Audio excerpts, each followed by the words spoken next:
Glória a Deus. A palavra de Deus diz que na presença do Senhor há fartura de alegria. Na presença do Senhor há fartura de alegria? Amém? Então, na presença do Senhor há fartura de? Todo mundo. Na presença do Senhor há fartura de? Alegria. E na presença do Senhor há fartura de quê? Fala com vontade. Fala bem alto. Fartura de alegria. Irmãos, alegria é algo que transforma. A palavra de Deus diz lá em Provérbios que o coração alegre aformoseia o rosto. Faz o rosto do homem e da mulher de Deus ficar formoso. Eu vou pedir a você que nessa noite abra sua Bíblia no Evangelho de João. Nós vamos fazer uma leitura grande, mas maravilhosa. Nós vamos ler 24 versículos. Isso contraria todo o manual de homilética. A gente aprende que leitura, ela tem que ser pequena. Alguns dizem que 8 versículos só. Mas a gente vai ler o necessário para que nosso coração se alegre. Nessa noite, nós vamos ler muita palavra de Deus hoje. João 16, do 1 ao 24. Todos acharam? E já está até? Então eu vou ler aqui com os irmãos. Os irmãos acompanhem. Pode ficar sentadinho mesmo. Diz assim. É Jesus falando conosco, irmãos. Tenho-vos dito essas coisas, para que não vos escandalizeis. Eles vos expulsarão das sinagogas, mas vem a hora em que todo o que vos matar julgará com isso tributar culto a Deus. Isto farão porque não conhecem o Pai nem a mim. Ora, essas coisas vos tenho dito para que, quando a hora chegar, vos recordeis de que eu vou-las disse. Não vou-las disse desde o princípio, porque eu estava convosco, mas agora vou para junto daquele que me enviou, e nenhum de vós me pergunta, para onde vais? Pelo contrário, porque vos tenho dito essas coisas, a tristeza encheu o vosso coração. Mas eu vos digo a verdade, convém-vos que eu vá, porque se eu não for, o Consolador não virá para vós outros. Se, porém, eu for, eu vou-lo enviarei. Quando ele vier, convencerá o mundo do pecado, da justiça e do juízo. Do pecado, porque não creem em mim. Da justiça, porque vou para o Pai e não me vereis mais. E do juízo, porque o príncipe deste mundo já está julgado. Tenho ainda muito que vos dizer, mas vós não podeis suportar agora. Quando vier, porém, o Espírito da verdade, ele vos guiará a toda a verdade. Porque não falará por si mesmo, mas dirá tudo o que tiver ouvido e vos anunciará as coisas que hão de vir. Ele me glorificará, porque há de receber do que é meu e vô-lo há de anunciar. Tudo quanto o Pai tem é meu. Por isso é que vos disse, que há de receber do que é meu e vô-lo há de anunciar. Um pouco e não mais me vereis, outra vez um pouco e ver-me-eis. Então, alguns dos seus discípulos disseram uns aos outros, que vem a ser isso que nos diz? Um pouco e não mais me vereis, e outra vez um pouco e ver-me-eis, e vou para o Pai? Diziam, pois, que vem a ser esse um pouco. Esse um pouco quer dizer o quê? Não compreendemos o que quer dizer. Percebendo Jesus que desejavam interrogá-lo, perguntou-lhes, indagais entre vós a respeito disso que vos disse, um pouco e não me vereis, e outra vez um pouco e ver-me-eis? Em verdade vos digo que chorareis e vos lamentareis, e o mundo se alegrará. Vós ficareis tristes, mas a vossa tristeza se converterá em alegria. A mulher, quando está para dar à luz, tem tristeza, porque a sua hora é chegada. Mas depois de nascido o menino, já não se lembra da aflição pelo prazer que tem de ter nascido ao mundo, de ter trazido ao mundo um filho. Assim também, agora vós tendes tristeza, mas outra vez vos verei, glória a Deus. Outra vez vos verei, o vosso coração se alegrará, e a vossa alegria ninguém poderá tirar. Naquele dia, nada me perguntareis. Em verdade vos digo, se pedirdes alguma coisa ao Pai, Ele vô-la concederá em meu nome. Até agora, nada tendes pedido em meu nome. Pedi e recebereis, para que a vossa alegria seja completa. Irmãos, quando você ouve o próprio Jesus falando isso, você entende uma coisa. Deus tem prazer em nos ver alegres. Deus tem prazer em nos ver felizes. E Deus é aquele que nos dá a alegria completa. O próprio Jesus falou que quando ele fosse levantado, quando ele fosse morto, o mundo se alegraria. E nós choraríamos. Os apóstolos chorariam. E o mundo se alegraria com a morte dele. Mas aí ele fala, isso está acontecendo para que venha o Consolador. Se eu for, ele vem. E quando ele vier, o que ele vai fazer? Convencerá o mundo do pecado, da justiça e do juízo. Coisa maravilhosa isso, irmãos. Quando o Espírito Santo vier, ele convenceria o mundo do pecado, da justiça e do juízo. Isso é o plano da salvação todo acontecendo com a vinda do Espírito Santo. Convencer o mundo que está em pecado, que a justiça de Deus tem que ser satisfeita, foi satisfeita por Jesus, e o juízo virá. Então nós temos que entrar pela porta que é Jesus para que fôssemos salvos. Jesus falou tudo isso nesse breve discurso. E ele encerra dizendo que tudo que nós pedirmos ao Pai, no nome dele, ele concederia. E ele encerra dizendo que ele quer que a nossa alegria seja completa. E o que é alegria, irmãos?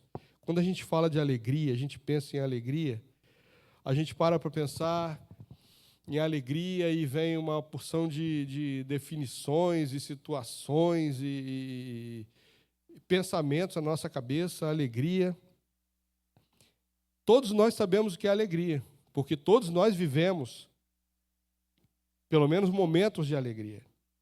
A alegria é uma emoção de contentamento, de júbilo, de satisfação, por algo bom que aconteceu conosco. Amém? Algo bom que aconteceu conosco, que enche o nosso coração de satisfação. Nós ficamos jubilosos. E todos nós conhecemos isso. Só que a alegria, ela é permanente ou a alegria ela vem em momentos da nossa vida? Alguém aqui vive numa situação de alegria permanente, eterna? Ou de vez em quando você passa por uma tribulação, se chateia, se aborrece, se entristece, parece que a alegria desaparece, o contentamento parece que não está tão forte assim. Todos nós sabemos o que é isso. Todos nós sabemos o que é isso. Sabemos porque experimentamos alegria e sabemos porque experimentamos o oposto de alegria. Seja qual situação for. Agora, é possível que nós estejamos numa situação de alegria permanente? Isso é possível? Sim, é possível. Quando isso é possível? Quando o foco da nossa vida está na coisa certa. E qual é a coisa certa? É o que nós vamos ver nessa noite. Como ser alegre o tempo todo. A palavra de Deus, o apóstolo Paulo diz lá em Filipenses 4, versículo 4, capítulo 4, versículo 4, alegrai-vos sempre. Filipenses 4, 4. Alegrai-vos sempre no Senhor. A gente acabou de falar que todos nós aqui experimentamos um momento em que a alegria parece que se afasta, né? E Paulo vem e fala, alegrai-vos sempre no Senhor. Outra vez vos digo, ele não fala uma vez só, ele fala duas. Outra vez vos digo, alegrai-vos. Como é que eu posso ser alegre o tempo todo? Como é que eu posso fazer com que essa alegria esteja em mim o tempo todo?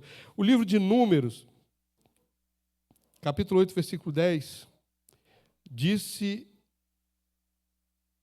Disse-lhes mais: ide comer carnes gordas, tomai bebidas doces e enviai porções que não têm nada preparado para si, porque esse dia é consagrado ao nosso Senhor. Portanto, não vos entristeçais, porque a alegria do Senhor é a vossa força.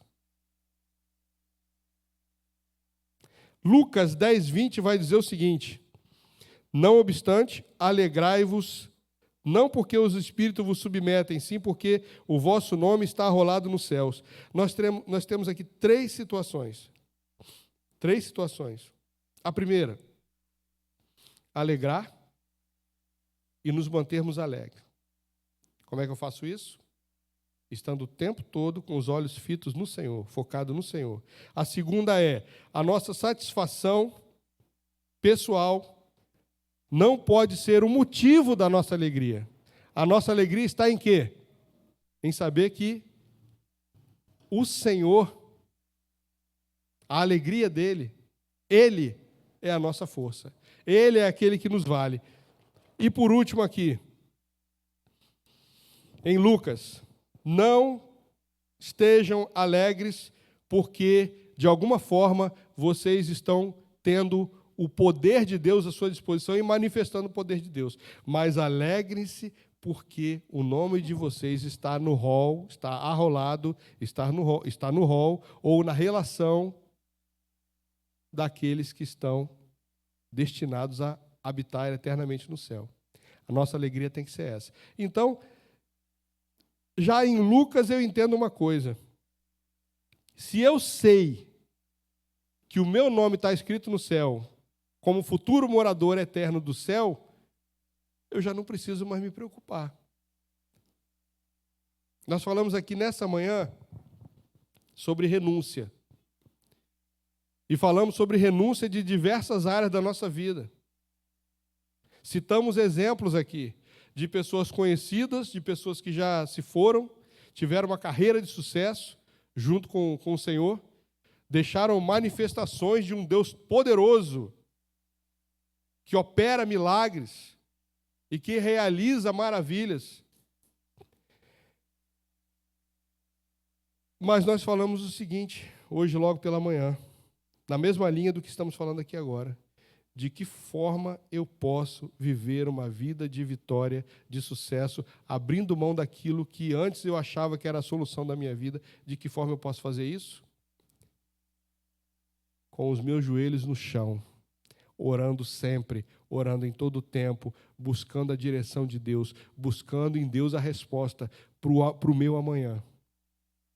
Quando eu vivo dessa forma, colocando sob o crivo de Deus, sob a chancela de Deus, colocando sob a responsabilidade de Deus, a vida de alguém que se entregou a Ele para ser governado e dirigido por Ele, aí você começa a não ter mais dúvida. E toda a preocupação se esvai e vai embora. Então, irmãos, a gente já começa aqui tendo 3 indicações de como essa alegria pode não sair da nossa vida.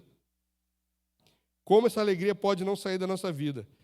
O dicionário, ele vai caracterizar a alegria, vai dar o significado de alegria da seguinte forma. Alegria é um estado de viva satisfação, de contentamento, de regozijo, júbilo, prazer. É caracterizada pelo bom ânimo, isso é o dicionário que fala.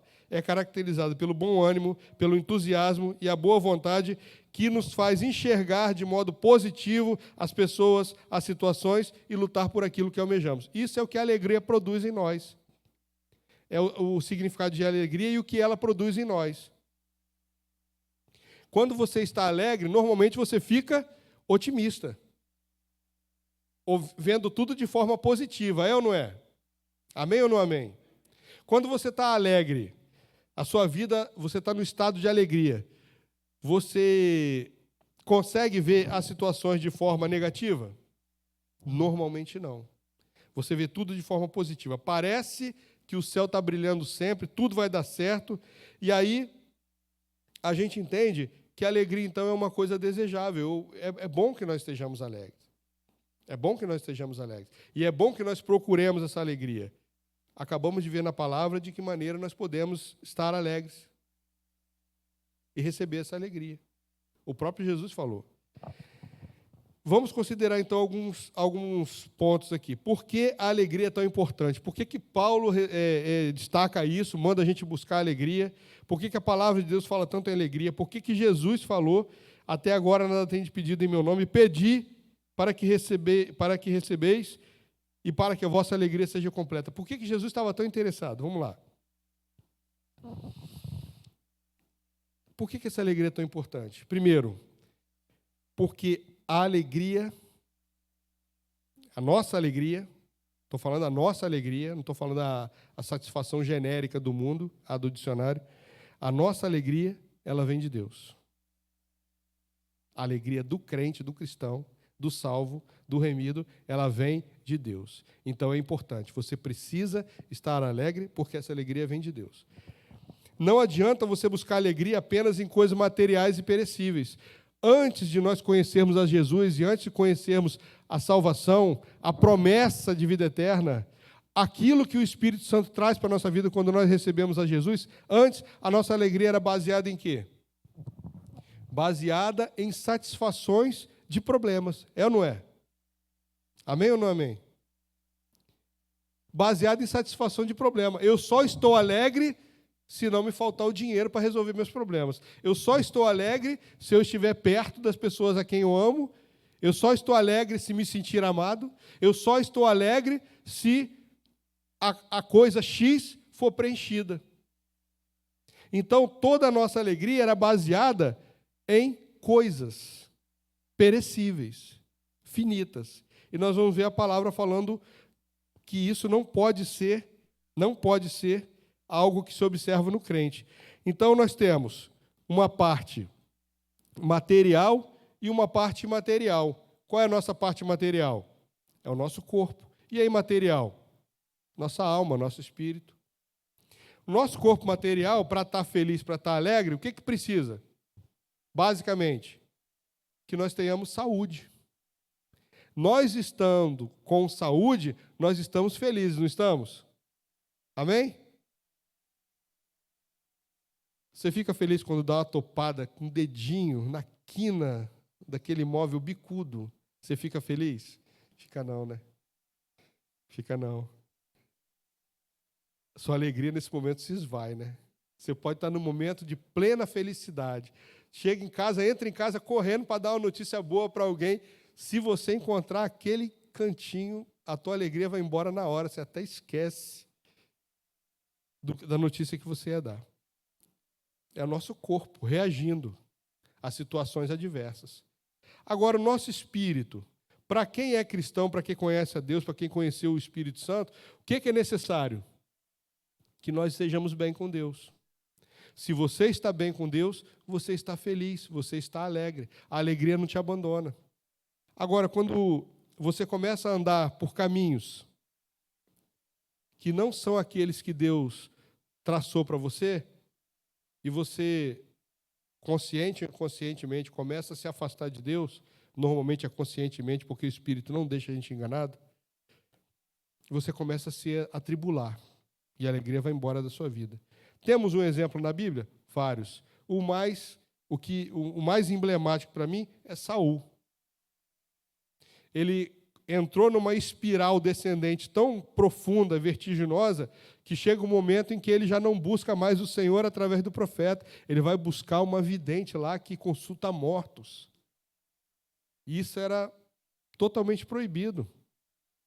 Mas ele vai fazer aquilo, porque ele quer, de alguma forma, se religar com o sagrado. E ele já tinha se desligado, porque ele assim decidiu fazer, porque alertado ele foi. Então, quando nós estamos intrinsecamente ligados a Deus, o que acontece com a nossa alma, com o nosso espírito? Nós começamos a ansiar por um bom relacionamento com Deus. A nossa alma começa a desejar. Você já viu quando você começa a buscar o Senhor, você começa a se consagrar ao Senhor, tira um período de oração, um período de jejum, um período de leitura bíblica mais intensa, um período de consagração, você começa a ouvir louvores na sua casa, você começa, Senhor, essa semana eu vou buscar o Senhor como há muito tempo eu não venho fazendo. Essa semana vai ser diferente. Aí você começa a ouvir louvores e cantar louvores. Não só ouvir, porque ouvir louvor também não adianta muito, mas ajuda muito. Aí você começa a louvar o Senhor na tua casa, daqui a pouco você começa a sentir que você está sendo visitado pelo Espírito, até o teu emocional começa a ser abalado, e daqui a pouco, quando você menos espera, você começa a se emocionar com aquilo, você chora na presença de Deus, e você se sente visitado pelo Espírito Santo. Por quê? Porque você começou uma busca intensa. Isso às vezes acontece, irmãos, de você estar numa jornada, uma rotina de vida tão intensa que você começa a negligenciar a sua vida espiritual. Isso pode acontecer. De repente você está atribulado na escola, na faculdade, no trabalho e com tantos afazeres que você começa a mergulhar tanto naquilo e você começa a negligenciar áreas importantes da sua vida. E a sua alegria começa a ir embora. Então nós temos que entender, nesse momento, que a alegria para o crente, ela precisa ser buscada em Deus, não em coisas perecíveis, não em satisfações de questões problemáticas que nos deixam tristes. E a gente tem que buscar isso porque a nossa alegria vem e do conhecimento dele. Então, se a alegria vem de Deus e do conhecimento dele, nós temos que buscar na palavra. Salmo 16:11 diz assim: Tu me farás ver os caminhos da vida. Na tua presença há plenitude de alegria. Irmãos, o que é plenitude? O que é uma coisa plena? É uma coisa total. Uma coisa que não sobra espaço para ser preenchida. Atingir o nível máximo. O máximo. Na tua presença há plenitude de alegria. Na tua destra, na tua mão direita, delícias perpetuamente. Quem escreveu isso aqui estava experimentando, Salmo 16, versículo 11, estava experimentando um momento de êxtase na sua vida, em que ele pôde escrever isso aqui. E você pode provar isso aqui e ver que isso é verdade. 1 Crônicas 16, 27 vai dizer o seguinte: glória e majestade estão diante dele, força e formosura no seu santuário. A que conclusão eu chego quando eu leio isso? Se glória e majestade estão diante dele, força e formosura no seu santuário, o que eu preciso fazer para provar dessa glória de Deus, dessa formosura de Deus e obter a força de Deus? Eu tenho que estar onde? No santuário. Se a força e a formosura de Deus e a glória e a majestade de Deus estão na presença dele no seu santuário, eu tenho que estar onde isso tudo está. Eu tenho que estar no santuário de Deus. E o que é santuário? O que é o santuário de Deus? Se você imaginar que santuário de Deus é a igreja, você vai estar totalmente errado. Paulo vai dizer que o nosso corpo é o quê? Templo do Espírito. Então o santuário de Deus é onde? Onde o Espírito de Deus habita? Depois que Jesus veio, que o Espírito Santo... Aqui ele está falando do santuário terreno. Mas quando Jesus vem e nós passamos a ter esse registro de que nós somos templo do Espírito, e quando Jesus fala para a samaritana que os verdadeiros adoradores adorarão a Deus em espírito e em verdade, não no templo de Samaria, nem no templo de Jerusalém. Ela está perguntando para ele, é no templo de Samaria ou no templo de Jerusalém que a gente tem que adorar? Ele fala, os meus adoradores adorarão em espírito e em verdade. Não é um lugar físico, o santuário não é essa igreja, o santuário é uma vida santa, onde Deus habita, aí é santuário. E na presença dele, quando você entende isso, que você tem que se santificar porque a tua vida é santuário, irmãos, olha isso, a força disso. Quando você entende que você é santuário, e que Deus habita em você, você entende que aquela alegria, aquele regozijo, aquele prazer que você sente na presença de Deus é por causa disso. Porque Ele habita em você. Ele está em você. Segundo ponto aqui. Primeiro, tem que buscar a alegria em Deus, porque Ele é a fonte da alegria e do conhecimento. Eu tenho que buscar o conhecimento da palavra. Segundo, por que a alegria é tão importante para o crente? Por quê? Porque a alegria do Senhor é a nossa força. Neemias incentivou seus compatriotas a se alegrarem. Neemias 9:10. Fizeste sinais e milagres contra Faraó e seus servos e contra todo o povo da sua terra, porque soubeste que os trataram com soberba e assim adquiriste renome, como hoje se vê. Aqui ele estava lembrando ao povo das maravilhas que Deus havia feito na libertação do povo do Egito. Ele estava lembrando o povo. Por que vocês estão agindo com Deus dessa forma? Vocês não lembram quem é Deus? Vocês não lembram do que Ele é capaz? Vocês não lembram o que Ele faz quando Ele decide fazer? Quando Ele quis libertar vocês, Ele fez o quê? Como? Ele não destruiu o Egito? E não libertou vocês com mão forte? É esse Deus. Então nós temos que ser lembrados de que Ele é a nossa força, Ele é aquele que nos vale. Por que eu preciso, irmãos? Para pensar. Por que eu preciso, tendo esta palavra aqui, e eu creio que essa palavra é viva e verdadeira, que tudo que está escrito aqui é fato. Não é narrativa, é fato, é história. Não é imaginação humana fértil, não. É história, é fato, aconteceu. Se eu entendo tudo isso, por que hoje, quando eu me encontro diante de um problema, eu penso em voltar para o Egito? Eu penso em pedir ajuda a quem Deus não mandou eu pedir ajuda? Neemias vai falar que vocês não lembram como é que era? Ele fez sinais, fez milagres contra Faraó e contra o seu servo de Faraó e contra todo o povo daquela terra. Por quê? Porque simplesmente pelo fato de que o texto bíblico está dizendo, porque Deus soube que eles foram tratados com soberba. E Deus decidiu acabar com aquilo. Então, por que eu preciso ficar me descabelando, me desesperando, me arrumando problema de ansiedade, perdendo os cabelos, desenvolvendo úlceras estomacais, se eu sei que tem um Deus que cuida de mim e vai batalhar a minha causa? A alegria do Senhor é a nossa. O que eu preciso fazer no dia da adversidade, no dia da angústia? Senhor, eu não sei como o Senhor vai resolver esse problema, mas uma coisa eu tenho certeza. Eu tenho certeza que eu sou teu filho, eu sou teu servo, e os teus filhos e teus servos o Senhor cuida. A causa dos teus filhos e dos teus servos, quem cuida é o Senhor. Então eu não vou me descabelar por esse problema, eu não vou me desesperar por esse problema. Esse problema não foi desenvolvido por causa de pecado, não foi.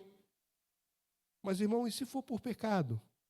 Peça perdão a Deus, porque até nessa situação Ele te dá a solução. Se você se humilhar, orar e buscar a face dEle, o que Ele faz? Ele sara a terra. Ele resolve o problema, Ele recupera e faz a terra estéril produzir fruto. Ele resolve para você. Então, temos que nos alegrar, porque a alegria do Senhor é a nossa força. Nos alegrando nele, Ele resolve os nossos problemas. No Salmo 30, versículo 5, ele vai dizer, porque não passa de um momento a sua ira, e seu favor dura a vida inteira. A ira de Deus, quanto tempo dura? Um momento. Mas e o favor dele? A vida inteira. Quando que a ira de Deus dura só um momento? Quando? Quando existe uma coisa chamada coração quebrantado. Qual é a única coisa que Deus não resiste? um coração quebrantado e contrito. A palavra diz que Deus não despreza. Quando Davi cometeu um pecado gravíssimo, seríssimo, vergonhoso, e Deus mandou Natã confrontar Davi, Natã deu a Davi a ideia, a dimensão do problema que ele tinha causado através de uma parábola, de uma ilustração. Um cordeirinho que foi sequestrado ali, matou alguém que tinha muitas ovelhas e tal, pegou do vizinho que só tinha umazinha, inflamou Davi com aquela história.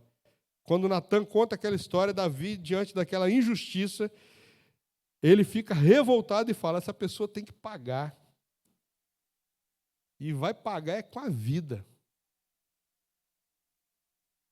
Aí Natã vai e fala, e Davi pergunta, me diz quem é? Aí Natã fala, é você. Quando Natã fala, é você, o que acontece com Davi? Coração quebrantado. Na mesma hora ele cai em si e vê o mal que ele tinha causado. Isso é um coração quebrantado, isso Deus não resiste. O perdão de Deus vem. Vem só o perdão? Não, vem um tratamento. O tratamento de Deus dói. Hebreus vai dizer que a correção, no momento, não é boa. A gente chora, a gente sofre. Mas, no final, a correção de Deus, ela nos restaura, nos refina e nos faz ficar melhores do que antes. Então, a alegria do Senhor é a nossa força. O apóstolo Paulo ele vai falar isso, a gente leu agora há pouco, 2 vezes. Alegrai-vos sempre no Senhor. Outra vez vos digo, alegrai-vos. O terceiro ponto a respeito disso é por quê? Por que devemos nos alegrar? Por que é importante estar alegre na presença de Deus? Porque o conhecimento do Senhor produz alegria. Conhecer a Deus produz alegria. É impossível você conhecer a Deus, você ter contato com o Espírito Santo de Deus e não estar alegre. É impossível. Isso é uma coisa impossível de acontecer. Para você se alegrar, você precisa conhecer a Deus. Tem um cantor que no início da carreira dele, ele gravava muitas canções baseadas na experiência pessoal dele. Era um garoto perdidaço aí, vivia no mundo das drogas, e perdido e largado, seguia algumas filosofias, e quando ele se converte, ele começa a escrever música. E uma das músicas dele, ele escreve que o universo de Deus é infinito. E que Deus grande era esse, tão grande, tão misterioso. Mas, mesmo ele sendo tão grande e tão misterioso, decidiu se ocupar, se preocupar e resgatar ele, que era uma simples poeirinha. E o título dessa música que ele deu era Amigo de Deus. O cantor que nós cantamos hoje aqui, o pastor, lá de São Paulo, esqueci o nome dele, mas é uma benção, eu gosto muito dele. É Ademar de Campos. Ele vai dizer, tem uma canção dele que ele vai dizer o seguinte: não existe nada melhor do que ser amigo de Deus. Caminhar seguro na luz, desfrutar do seu amor, ter a paz no coração, viver sempre em comunhão e assim receber a grandeza do poder de Jesus, meu bom pastor. Irmãos, isso é fruto da alegria de alguém que não via perspectiva nenhuma, não via solução nenhuma, não via nada de bom no futuro. O futuro para ele não espelhava nada de bom. Mas quando ele conhece a Jesus, ele começa a ver um Deus tão amoroso, tão poderoso, tão misericordioso, que se preocupou com ele e que deu uma nova realidade para ele, onde ele pode dizer: hoje eu sou amigo desse Deus. Hoje eu sou amigo dele. Hoje eu sou amigo dele. Hoje ele é meu amigo. E eu ando com ele. E isso traz ao nosso coração uma alegria, irmãos, porque você vê uma vida que não tem perspectiva. A pessoa fala assim: como é que vai ser meu futuro? A pessoa fala: eu não sei. Eu não tenho ideia do que vai ser comigo amanhã. E, de repente, aparece um Deus na história dessa pessoa. E esse Deus muda toda a realidade dela. E chega um ponto em que Deus fala assim, eu vou andar com você. Eu quero ser teu amigo. Eu quero compartilhar a tua história. Eu quero transformar a tua vida. Eu quero fazer de você uma nova criatura. Você vai experimentar coisas que você jamais experimentou. Aquilo que você imaginava a teu respeito não vai acontecer o contrário. Eu vou fazer de você uma demonstração do meu poder e do meu amor aqui nesse mundo. Você vai ser exemplo de como eu trato aqueles a quem eu amo, de como eu restauro aqueles que me buscam. O conhecimento do Senhor produz alegria. Conhecer o Senhor produz alegria. Isaías 64:4 diz, porque desde a antiguidade não se ouviu, nem com os ouvidos se percebeu, nem com os olhos se viu, Deus além de ti que trabalha para aquele que nele espera. Estamos falando de Deus, irmãos. Um Deus que tem todo o poder. Olha o que Isaías vai falar, revelação pura do céu. Porque desde a antiguidade não se ouviu, nem com os ouvidos se percebeu, nem com os olhos se viu, um Deus além de ti, que trabalha por aquele que nele espera. Se isso não for motivo de você se alegrar e desejar manifestar ao mundo a alegria desse Deus, eu não sei mais o que pode alegrar você. Agora nós vamos ver como é que é o caminho de quem busca a alegria de Cristo. Primeiro, o caminho de quem busca alegria em Cristo. Primeiro, essa pessoa valoriza o que de fato tem valor. Segundo, ele se alegra apesar das dificuldades. E terceiro, ele foca no que é importante. Valorizar o que tem valor, sabe o que é, irmãos? É entender que a realidade desse mundo não tem nada para mim. Jesus deixou isso muito claro. Trabalhai não pela comida que perece, mas pela que subsiste para a vida eterna, a qual o Filho do Homem vos dará, porque Deus, o Pai, confirmou com o seu selo. Deus chancelou essa verdade. Então Jesus falou que eu não precisava trabalhar? Não. Jesus falou para você se empenhar naquilo que redunde em benefício para a tua vida eterna. Você trabalha pelo pão de cada dia. Deus te abençoa e o pão vem. Agora, o meu empenho maior na vida tem que ser em trabalhar para que a minha eternidade seja garantida.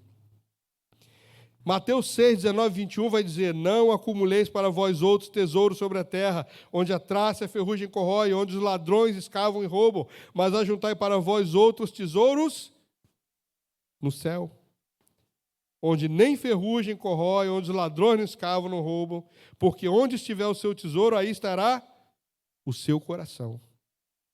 Então nós precisamos entender isso. Eu tenho que valorizar o que tem valor. E o que é que tem valor? O que dura para sempre, o que vem de Deus. O meu empenho tem que estar nisso. Jesus continua falando, irmãos. Mateus 6, versículo 24. Ninguém pode servir a dois senhores, porque ou há de aborrecer a um e amar o outro, ou se devotará a um e desprezará o outro. Não podeis servir a Deus e as riquezas. Jesus está falando aqui de riqueza monetária, é disso que ele está falando? Ele está falando do teu coração. Ele está falando do teu coração. Ele não está dizendo que se você estiver aqui hoje, nessa noite, se você for bilionário, você tem que dar metade dos seus bilhões. Não, não é isso que ele está falando. Ele está falando que você não pode ter o teu coração naquilo. Lembra do jovem rico? Jesus queria que ele ficasse pobre da noite para o dia? Não. Ele só quis mostrar para aquele jovem que o coração dele, de maneira nenhuma, estava preparado para seguir o Senhor, porque ele estava preso às riquezas. Tanto é assim que quando Jesus fala para ele, vai, vende tudo que tem, dá aos pobres e depois siga-me.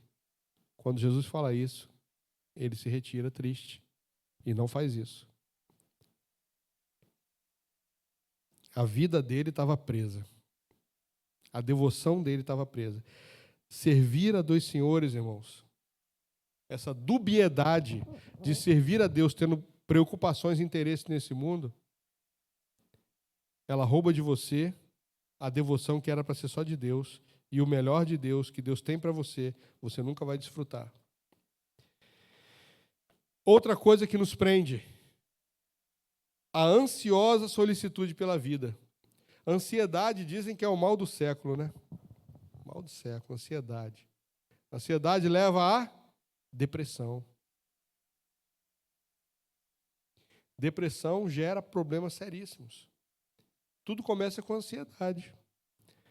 Por isso vos digo, não andeis ansiosos pela vossa vida, quanto que é a vez de comer ou beber, nem pelo vosso corpo, quanto que é a vez de vestir. Não é a vossa vida mais do que alimento, e o corpo mais do que as vestes? Portanto, não vos inquieteis dizendo que comeremos, que beberemos, ou com que nos vestiremos, porque os gentios é que procuram todas essas coisas. Pois vosso Pai Celeste sabe de que necessitais de todas elas. Buscai, pois, em primeiro lugar o seu reino e a sua justiça, e todas as demais coisas vos serão acrescentadas. Nós falamos há pouco tempo aqui sobre João. João veio com um propósito. Falamos isso essa manhã também. Quem nasceu primeiro, você ou o seu propósito? Seu propósito nasceu antes de você. Você só veio a essa terra para se encaixar no propósito que Deus queria que você cumprisse aqui nessa terra.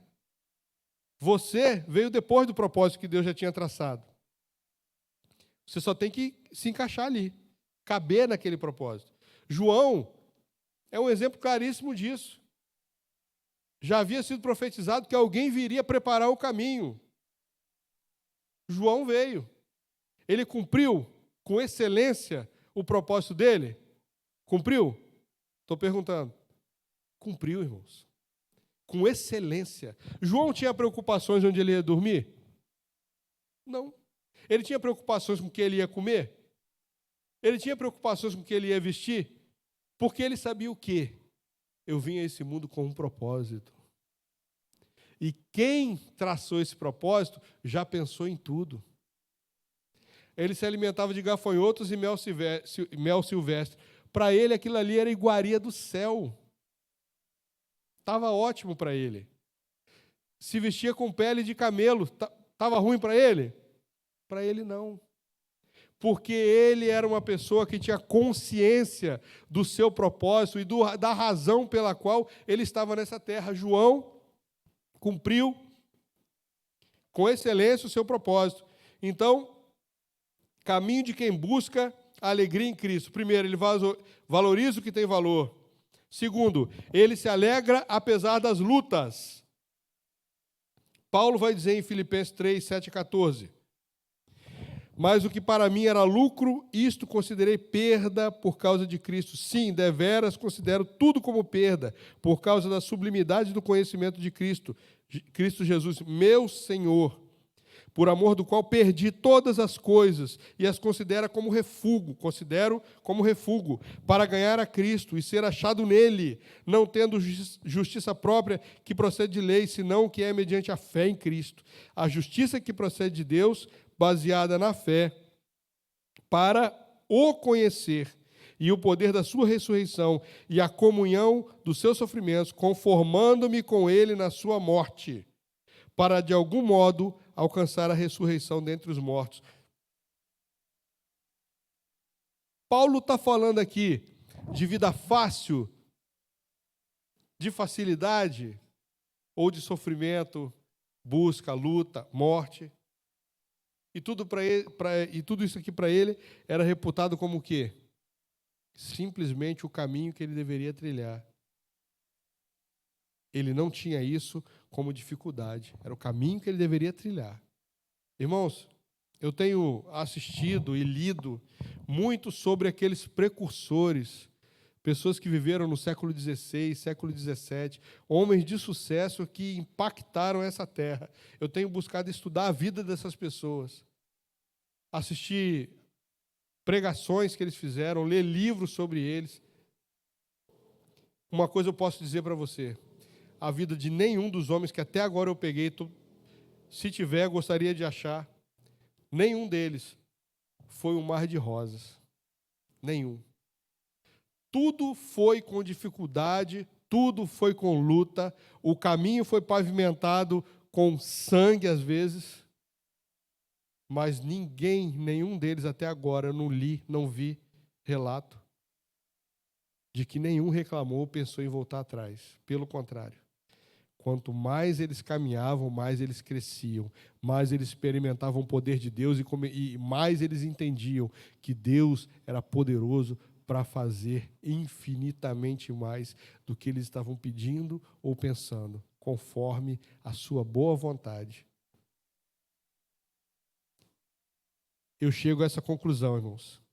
Alegrar-se apesar das lutas. Quem anda com Jesus se alegra apesar das lutas.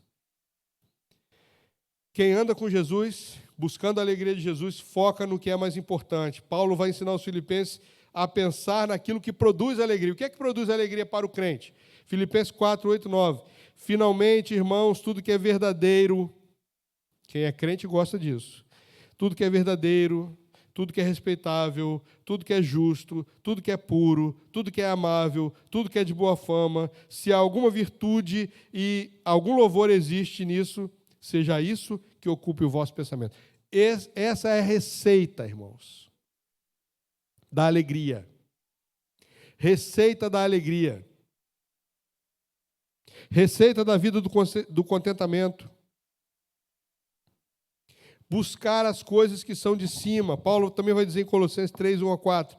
Portanto, se já foste ressuscitado juntamente com Cristo, buscai as coisas lá do alto, onde Cristo vive e está sentado à direita de Deus. Pensai nas coisas lá do alto, não nas que são aqui da terra, porque morrestes, e a vossa vida está oculta juntamente com Cristo. Quando Cristo, que é a nossa vida, se manifestar, então vós também sereis manifestados com Ele em glória. Se você já ressuscitou com Cristo, busque as coisas lá do alto.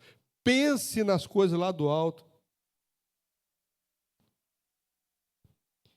Eu estava pensando, algumas semanas atrás, já tem tempo isso, eu pensando, meu Deus do céu,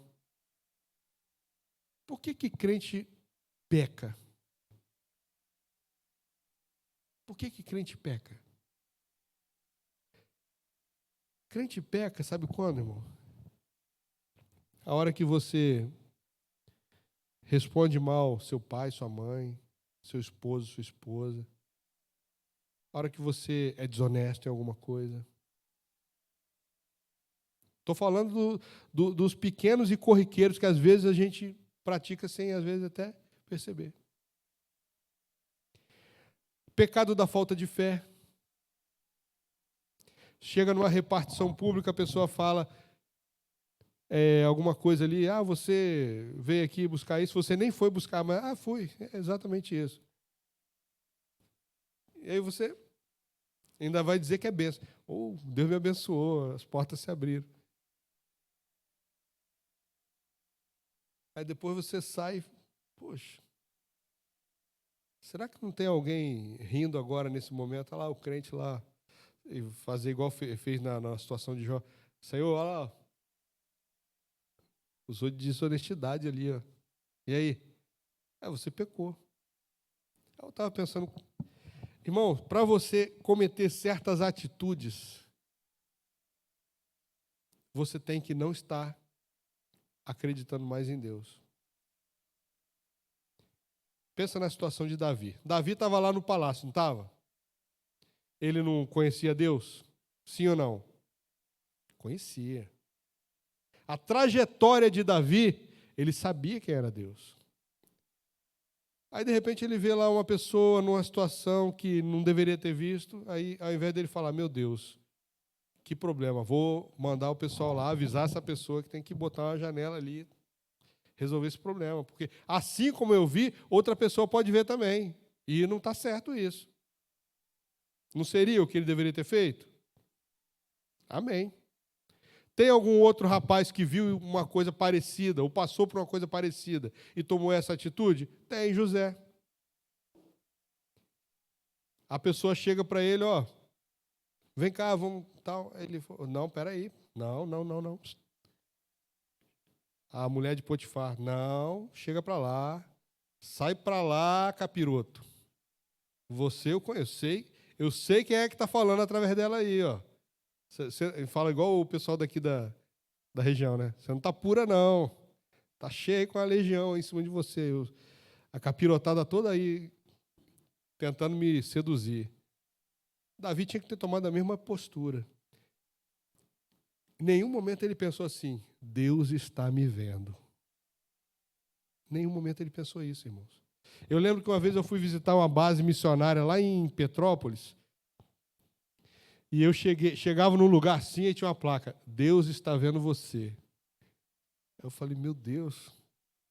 Aí cheguei em outro ambiente da base, Deus está vendo você.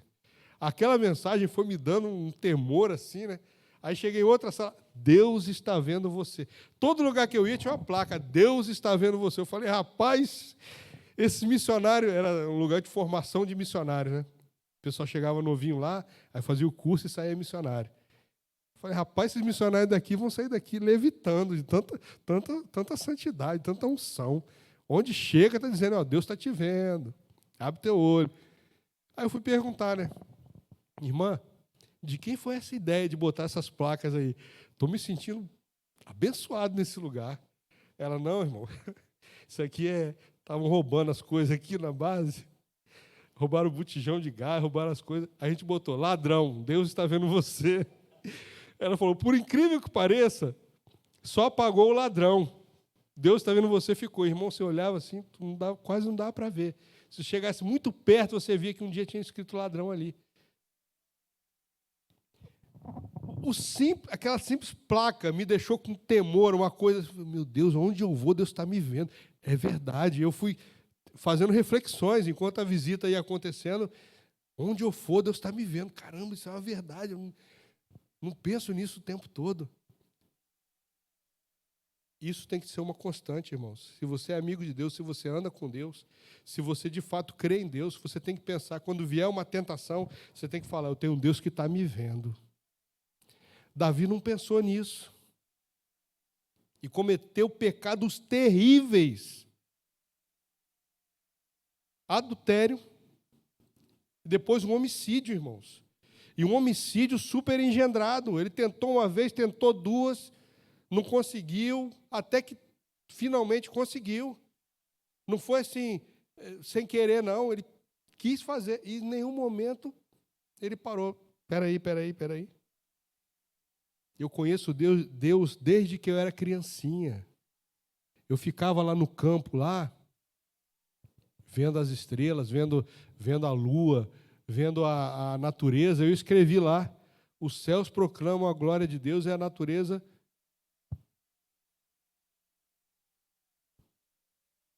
eu vi a grandiosidade de Deus. Então, irmãos, quando a gente perde essa visão, aí você peca, que tu fica cego para a santidade de Deus.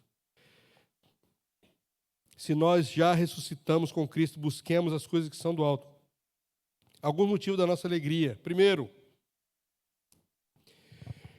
O primeiro aqui, irmãos, quando você faz isso, quando você vive assim, você está tributando uma glória a Deus de tal maneira. Primeira coisa, eu tenho que me alegrar pelo que Deus ainda vai fazer. Eu tenho que me alegrar pelo que Deus ainda vai fazer. Você já sabe o que Deus vai fazer amanhã na tua vida? Sabe? Eu não sei, mas eu tenho certeza de uma coisa, vai ser grande. Você consegue entender isso? Você recebe essa palavra? Eu peço a Deus que você esteja recebendo. Eu não sei o que Deus tem preparado para mim amanhã, mas eu tenho certeza de uma coisa, vai ser grande. Vai ser grande. Eu não estou aqui para revolucionar o mundo, mas o que Deus fizer na minha vida vai ser grande, vai ser glorioso. Motivo da nossa alegria, entendermos que Deus já tem coisas preparadas para acontecer na minha vida e vai ser grande. Eu tenho que agradecer a Deus e me alegrar pelo que Deus fará. Filho meu, se o teu coração for sábio, alegrar-se-á também o meu coração. Exultará o meu íntimo quando os teus lábios falarem coisas retas. Não tenha o teu coração inveja dos pecadores. Antes, no temor do Senhor, perseverarás todo dia, porque deveras haverá bom futuro e não será frustrada a tua esperança. Haverá bom futuro e a tua esperança não será frustrada. Provérbios 23, 18. Agradeça pelo que Deus vai fazer, que Ele já fez, na verdade, né? Salmo 37, irmãos, é uma poesia em relação ao que Deus vai fazer. Segunda coisa, por que eu tenho que me alegrar? Pela confiança que eu já tenho em Deus. Eu sei que Ele é fiel.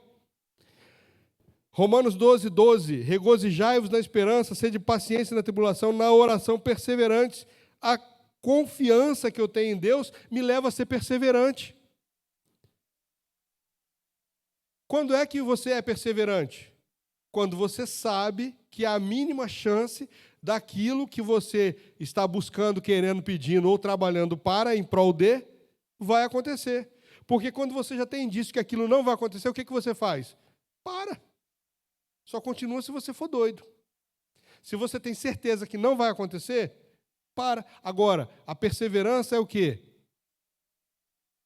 É o modo de agir e pensar das pessoas que têm certeza que o negócio vai redundar em bênção e glória para a tua vida. Através daquilo que Deus vai fazer. Bênção para você e glória para Deus. Deus não é homem para que minta, e nem filho do homem para que se arrependa. Números 23, 19. Terceira coisa, por que eu tenho que me alegrar? Pelo amor inseparável que nos une a Deus. O amor de Deus, ele é, por nós, ele é insuperável e inseparável. Ele não se separa de nós. Romanos 8, 31 a 39 vai dizer, Romanos 8, 31 a 39 vai dizer, que diremos, pois, à vista dessas coisas, se Deus é por nós, quem será contra nós? Aquele que não poupou o seu próprio filho, antes por todos nós o entregou. Porventura não nos dará graciosamente com ele todas as coisas? E ele termina dizendo, porque eu estou bem certo de que nem a morte, nem a vida, nem os anjos, nem os principados, nem as coisas do presente, nem do porvir, nem os poderes, nem a altura, nem a profundidade, nem qualquer outra criatura poderá separar-nos do amor de Deus, que está em Cristo Jesus, o nosso Senhor. Então, esse amor de Deus, ele é inseparável da nossa vida, ele não tem como separar. A relação que Paulo dá aqui é grande, de coisas que não podem quebrar esse vínculo. Quarta coisa que eu tenho que me alegrar, salvação alcançada em Jesus Cristo. O fato de nós sabermos que nós somos salvos. O pastor Roberto falou agora no início desse culto. Nós temos a certeza da nossa salvação. Porque o Espírito testifica. Porque Jesus prometeu. Porque Jesus veio. Ele cumpriu toda a lei, toda a justiça. E garantiu para nós, e como falamos aqui nessa manhã, ele trocou a nota promissória que pesava contra nós, ele cravou na cruz o escrito de dívida que pesava sobre nós. Quando ele crava aquilo na cruz, ele fala, está pago. Esse aqui agora é meu, está pago, eu comprei. Paulo vai dizer que ele crava o escrito de dívida que pesava contra nós, que era sobre nós. Acabou. A dívida agora foi paga por ele. Somos dele. Ele é o nosso Senhor. Ele é o nosso Senhor. Não podemos priorizar o secundário em detrimento do essencial. O que é o secundário? As preocupações dessa vida. O essencial é o quê? Deus. Tudo vem dele. Tudo é por ele. Tudo é para ele. Não podemos negligenciar a bênção da salvação. Hebreus 2, de 1 a 4, vai dizer que o que será de nós se negligenciarmos tão grande salvação? E por último aqui, irmãos, temos que dizer não ao pecado e dizer sim para Deus. E a gente encerra aqui. Concluo dizendo o seguinte: depois de tudo isso que nós falamos, depois de tantas provas testamentais que nós trouxemos aqui nessa noite, nós temos que nos alegrar. De que forma? Buscando o conhecimento de Deus, buscando andar com Deus, buscando nos santificarmos. Se você fizer essas 3 coisas, a alegria virá no teu coração e ela será inseparável, insuperável. Salmo 103, de 1 a 5 vai dizer: bendize, ó minha alma, ao Senhor, e tudo que é em mim bendiga o seu santo nome. Bendize, ó minha alma, ao Senhor, e não te esqueça de nenhum dos seus benefícios.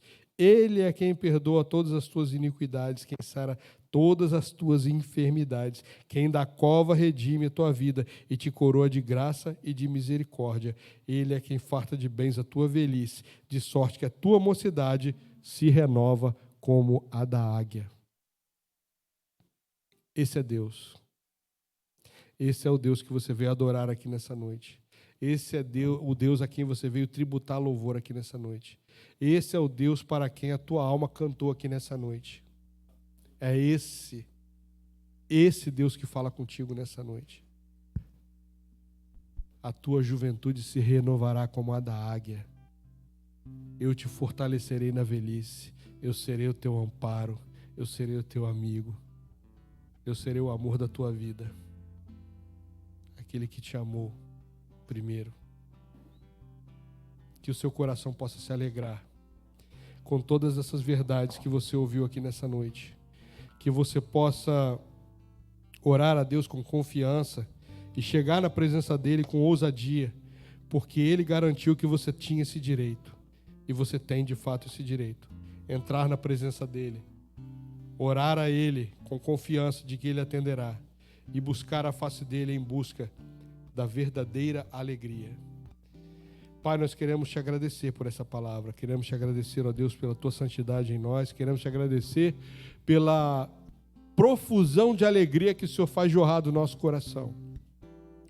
Abençoa, Deus, essa igreja, abençoa os irmãos que porventura estiverem ouvindo essa palavra de suas casas, abençoa, Deus, cada uma dessas pessoas e que o Senhor possa comunicar através da tua palavra a tua alegria e que o teu Espírito Santo venha nos fazer saltar de alegria na tua presença para a glória do teu nome.